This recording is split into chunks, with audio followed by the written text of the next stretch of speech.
में देखा यूट्यूब पर कि ऐसा भी हुआ करता था, और मुझे बड़ा ताज्जुब है कि ऐसे में भी लोग जी रहे हैं, विरोध नहीं कर रहे।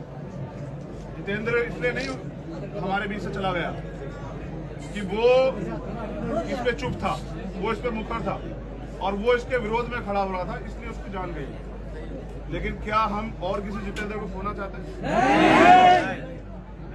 गुलामी और गुलाम की कोई जात नहीं होती।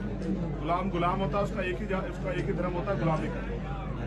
और मैं समझता हूँ आजाद भारत में हम गुलाम पैदा नहीं हुए सर।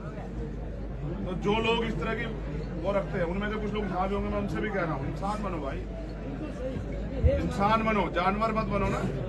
किस बात का घमंड ले रहे हो, किस बात का दम ले रहे हो? ये तो समय समय की बात है, घेर के मारते हो कायरों की तरह और ताकतवर समझते हो। नहीं, हमारी आपसे बिल्कुल लड़ाई नहीं है। आप इंसान बन के अपने घर रहो और हमें अपना काम करने दो। हम तो एजुकेशन को तरक्की का रास्ता मानते हैं, लेकिन जो अधिकार बुनियादी सबको है वो हमारे अधिकार है, उनको कोई छीनेगा नहीं।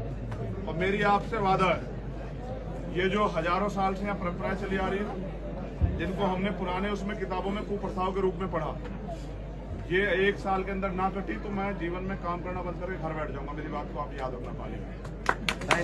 पाली बजाने नहीं है। एक और इम्पोर्टेंट बात, हमने जो मांगे थी उन पे बात की है। यहाँ अधिकारी हैं, वहाँ लाखों लोगों की भीड़ खड़ी है, हमें उनके बीच में जाना है और हम चाहते हैं मांगे पूरी हो। और फिर हमने एक बात स्पष्ट तौर पे कही है, हमारे अधिकारी यहाँ खड़े हुए सीनियर, हमारे भाई भी यहाँ खड़े हुए, उपकार भाई खड़े हैं, जसपाल भाई खड़े हैं, शैलेश भाई खड़े हैं। अगर मांगे पूरी नहीं होती फिर जो विद्रोह होगा उसकी जिम्मेदारी मुख्यमंत्री की, हमारी नहीं होगी। क्योंकि आम जनता क्या कर सकती है, उसको अधिकार है आंदोलन करने को, करेगी। लेकिन हमने तय किया कि इस बार आंदोलन यहाँ नहीं होगा, आंदोलन वहाँ होगा जहाँ इस प्रदेश के मुखिया शांति से एसी में पड़े सो रहे हैं और यहाँ हम लोग खून खांसू रो रहे हैं।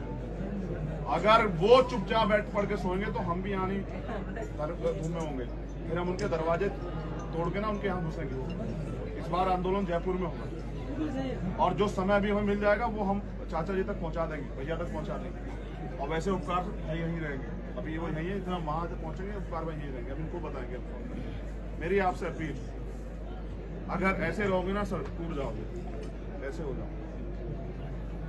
एक सीमा भी तो होती है कि सब्र की एक सीमा होती है, शोषण की एक सीमा होती है, क्यों नहीं उस सीमा को खत्म करता है?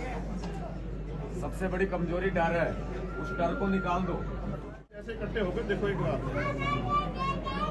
मैंने तो मेरे पिताजी कहते थे कि फूस की भी जो गठड़ी होती है वो भी ताकतवर होती है। हम तो इंसान हैं, एक लकड़ी को तोड़ा जाता है, 1000 लकड़ी को नहीं तोड़ा जाता। एक बार 1000 बन के तो देखो। हम तो आपस में घमंड लिए पड़े, इस घमंड को नीचे करो सर। इंसान अगर अपने अधिकार चाहिए तो जुड़ना पड़ेगा, इकट्ठा होना पड़ेगा। आप लोग तो यहाँ लड़ते हैं, लेकिन हम तो बस आपसे कहने के लिए आए, क्योंकि लड़ना तो आपको 24 घंटे 7 दिन नहीं पड़ेंगे हम लोग यहाँ। लेकिन अगर आपने खुद तय कर लिया कि आप नहीं सहेंगे तो फिर किसी की हिम्मत नहीं कि आपको सहना पड़ेगा। तो मेरी आपसे अपील है, एकजुट होइए। और आखिरी बात के साथ यहाँ से विदा लूंगा, ये मेरा घर है और ये उन लोगों के लिए जिन लोग अपने आप को ताकतवर समझते हैं, सत्ता के दम पे। जितेंद्र चला गया है, चंद्रशेखर आ गया। जितेंद्र के रहते वो नहीं आ पाया, लेकिन यहाँ मेरी 4 बहनें रहती हैं, 2 की शादी होगी, 2 भी अविवाहित। मेरा भाई रहता है बड़ा मुझसे, मेरे चाचा और मेरी माँ सब लोग रहते हैं। इनकी तरफ आँख उठाने वाला आदमी चैन से नहीं सोएगा। ये मेरी जबान, और मैंने जब जबान दी तो फिर चाहे कुछ भी। ये हमारे लोग हैं, ये मेरा घर है, मेरा परिवार है और ये समाज मेरा परिवार है। इसके खिलाफ आँख उठाने वाले को फिर तो जैसा वो जुल्म करेगा वैसा सहना पड़ेगा।